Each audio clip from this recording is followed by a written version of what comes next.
I'm Steve Johnson, News Director for theDove TV. Check out our other videos and visit our website at thedove.us. Thanks. Good evening, I'm Jerry Bilden. Get our iPhone, iPad, and Android app, and you can watch the Dove News on demand on your mobile device and on the Dove Roku channel as well. Now, from the Dove Newsroom this hour, Malaysian authorities are expanding their search for the missing jetliner again after another lead failed to pan out.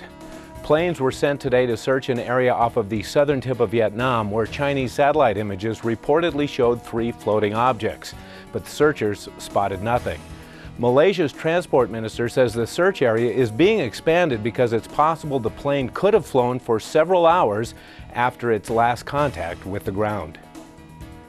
At least 5 people remain unaccounted for after yesterday's explosion in Manhattan that flattened 2 apartment buildings. Rescuers have been working in cold, gusty weather. They pulled 4 additional bodies from the rubble overnight, bringing the death toll to 7. Firefighters on surrounding rooftops continue to douse the smoldering debris from above. The blast is being blamed on a gas leak.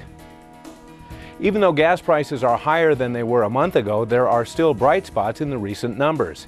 The current average price for gas is 25 cents a gallon cheaper than it was at this time last year.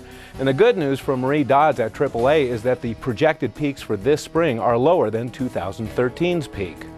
Our national average will probably peak somewhere in the neighborhood of $3.55 to $3.75 per gallon in the next few weeks. Here in Oregon, our average is usually a bit higher than the national average, so we're looking at a peak somewhere around $3.65 to $3.85 for a statewide average. The cost you pay at the pump could dramatically change because of developments geopolitically that might happen or a possible sudden slowdown in fuel production.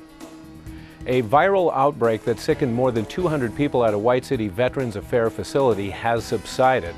The Southern Oregon Rehabilitation Center and clinics east of Medford is reopening today after restricting access since last week. A highly contagious norovirus caused diarrhea, nausea, and stomach cramps for 156 patients and 64 staff members. 17 people were treated at hospitals for dehydration.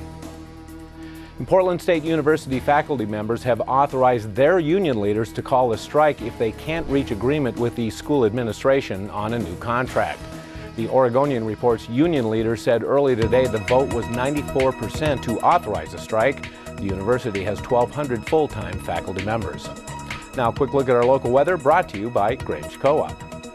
For Northern California tonight, partly cloudy and 39 is the expected low. Tomorrow, partly cloudy and 63 with a high, and overnight lows in the low 30s. For the Oregon coast, tonight partly cloudy and 47. Rain on tap tomorrow with a high of 63, and by Saturday, partly cloudy with a high again of 63 degrees. Looking to Central Oregon tonight, partly cloudy with overnight lows in the mid to upper 30s, a 40% chance of rain tomorrow with a high of 53, and then partly cloudy and 64 by Saturday. And then looking to Southern Oregon tonight, partly cloudy with overnight lows in the low 40s, about a 40% chance of showers tomorrow with a high of 63, and partly cloudy and 73 by Saturday. Now you're up to date with that look at our news and weather here on the Dove.